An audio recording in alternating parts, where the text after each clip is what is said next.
Public transit, a safe, reliable form of transportation for those who don't have a private vehicle.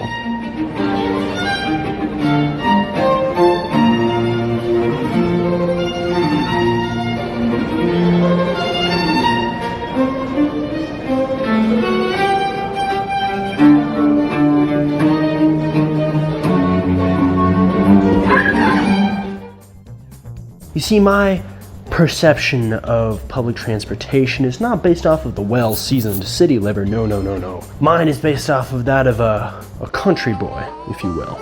I grew up in the mountains, and within only the past 9 months or so, I've learned a lot. Here's the thing, public transportation itself isn't bad. It's a lot like Rick and Morty. Most people don't like Rick and Morty because of the fan base. And I'm not saying that there's a fan base for trains and public transportation. I mean, there is that one guy. Yeah! What I mean is that it's the people you find on there that are just so fun to be around. While I don't have much footage, I do have storytelling abilities, Instagram, and the ability to animate JPEGs. You see, my first interaction with RTD was kind of scary. I showed up expecting this is going to be like an airport. There's going to be people I can talk to who can help. There's going to be some sort of check-in thing that makes it really easy to figure out. What I ran into instead was a desolate train station. You did not have to go through a gate or anything, so I figured it must be free. I get on the train, I sit down, feel wildly uncomfortable. I did that for about a couple of days, and then I noticed something new on the train, something I'd never seen before, a security guard. He started at the opposite end of the car and moved towards me. He got to me, he looks me up and down, he asked about a ticket. I was just in there cowering in my seat like, my ticket? And he said, yes. It's not like he was trying to intimidate me and stand over me, casting a big, evil, ominous shadow. And I was already feeling a bunch of terror and anguish over my situation. He just wasn't helping. So it's not like it's his fault, but it's his fault. There's security guards on some of the trains, and I mean some of the trains. As a result of that, anyone can ride for free. And as a result of anyone can ride for free, you get a lot of funky characters. Now, there's a lot of characters, a lot of subgenres. So what I decided to do is make a tier list. So first we have your average Joe. Much like anybody else on the train, they're just there trying to get from A to B, and they're not much of an issue. You never have any conflicts with them. And for the most part, if you have to interact with them, it's generally pretty pleasant. I'm gonna place these people at a nice B because they're easy to interact with if you have to, and they just make train rides not as lonely. Then you have your common hobo. I myself was one of these individuals for a while. They're also pretty common, but don't really seem to know where they're going or why they're going there. They're not unpleasant to interact with, but generally you'll find that if somebody sits in one part of the train that happens to be homeless and a little messy looking, nobody else is sitting in that area all of a sudden. I place these people at also a B tier. Now we have a less common type, the conflict seeker. There's generally two variations. The antagonist, somebody who is probably carrying around a boombox on their shoulder, and all they want is for you to ask them to turn it down so they can throw it at you and start making goblin noises. You also have your protagonist.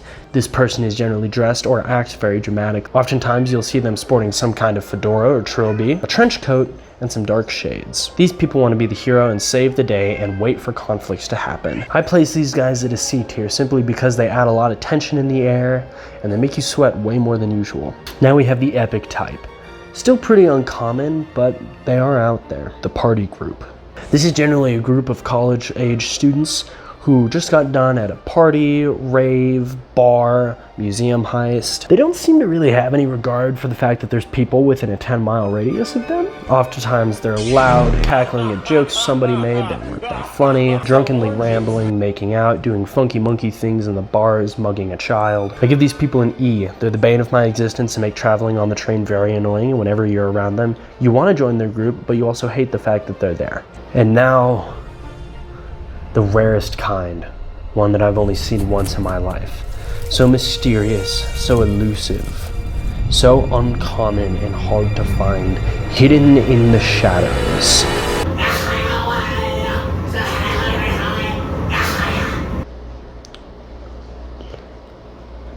Yeah, I don't really have a proper title for this kind. Maybe crazy, scary, weird, alluring perhaps. These individuals aren't like intentionally causing problems, but they're definitely there. and I'm not sure if they know that they're there. My one experience with this kind of individual was really interesting. He was just kind of there, and it was almost like there were 3 people in this guy. The first one was the guy that was like, and then the second one was like a very angry yelling, and the third one was quiet, like sat up straight. He'd be looking around.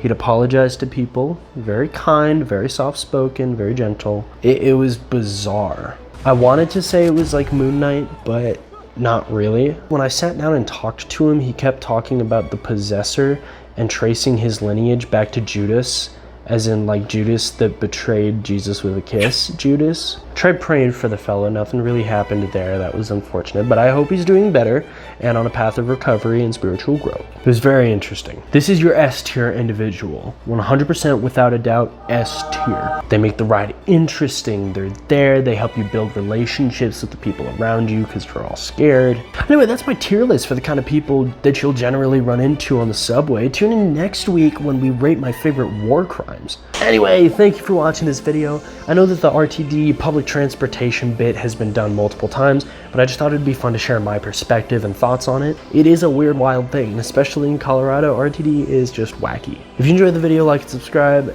It's a weird thing to experience, and I don't recommend going and experiencing it for yourself if you don't have to. You can meet new people, have good moments. On your sad days, look out the window as you listen to Charlie Puth, or you can also